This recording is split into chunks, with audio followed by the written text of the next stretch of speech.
Rancher sat alone with a hungry baby after his wife passed, until a woman knocked with milk in her heart. The storm had been howling for 3 days straight across the Montana plains. Snow drifted high against the barn doors, the wind crying like the ghosts of winter itself. Inside the small ranch house, Eli Carter sat hunched by the dying fire, his newborn daughter Clara wrapped in an old quilt in his arms. Her tiny lips quivered. She hadn't fed in hours. Eli stared at the empty baby bottle on the table, the last drop of milk long gone. The nearest store was 50 miles away, the road buried under snow. His wife, Maggie, had passed just a week earlier, giving birth. Her laughter still echoed in the corners of the house, but now every sound felt hollow. He'd fought wars, he'd faced stampedes, but nothing had ever broken him like watching his little girl cry for food he couldn't give. Eli pulled his coat on, grabbed the lantern and stood by the door, or thinking he'd try the barn. Maybe one of the cows had calved early. He'd try anything. But before his hand reached the handle, there came a knock, 3 gentle taps. He froze. Out here, nobody just dropped by.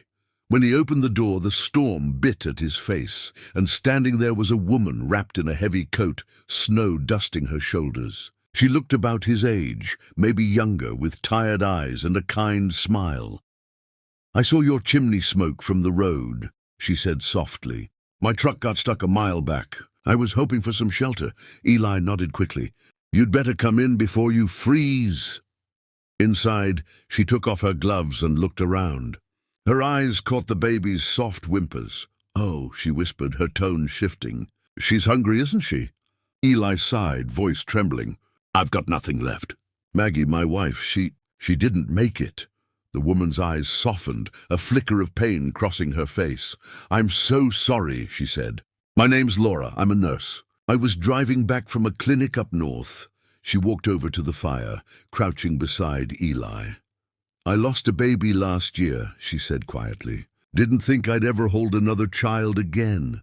Her voice cracked. But then she took a deep breath, pulled open her coat, and said something that made Eli's throat tighten. "Let me feed her, please." For a moment, Eli didn't move. He didn't know what to say. It felt strange, sacred even, but Clara's cries were breaking the silence apart. He nodded. Laura took the baby gently. Humming a lullaby Eli remembered Maggie used to sing. The storm raged outside, but inside the house something shifted. The sound of Clara suckling, the warmth of a stranger's kindness. It was as if life had come back into the room.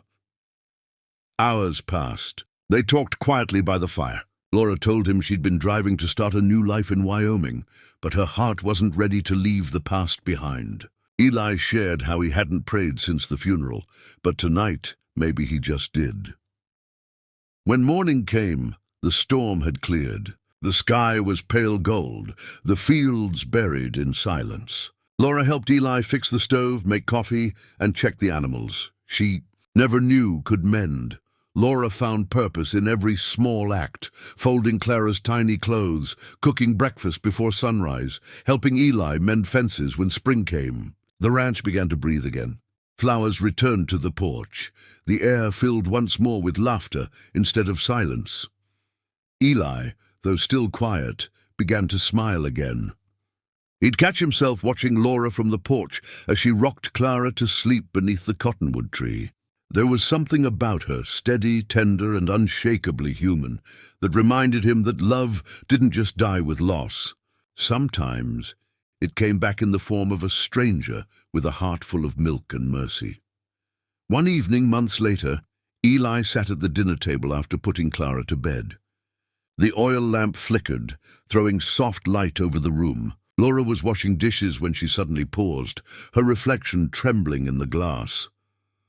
"I was supposed to leave weeks ago," she said softly. "My sister keeps asking when I'm coming home." Eli's hands tightened around his coffee mug. "You don't owe me anything, Laura. You've already done more than anyone could." She turned to him, her voice trembling. "Eli, I thought I came here for shelter that night, but maybe I was the one who needed saving." The words hit him like a quiet revelation. He stood, walked to her, and placed a gentle hand on her shoulder. Then maybe, he said. We both did. That summer, Clara took her first steps across the porch, right into Laura's waiting arms. The little girl's laugh rang through the valley like music, and Eli couldn't help but laugh too, tears in his eyes. In that simple moment, everything made sense. Grief had brought them together, but kindness kept them there. Eli realized that sometimes God doesn't answer prayers with miracles or angels from the sky. Sometimes he just sends a tired woman down a snowy road with milk in her heart and healing in her hands. Final message. Love doesn't always arrive when we expect it. It comes quietly, in the shape of compassion, in the touch of a stranger who chooses to stay. Because at the end of every storm, what saves us isn't strength, it's kindness. Would you like me to turn this story into a 10-12-minute narration script, with pacing, emotional pauses and voice cues, for a video or voiceover format? That would make it perfect for YouTube or TikTok storytelling.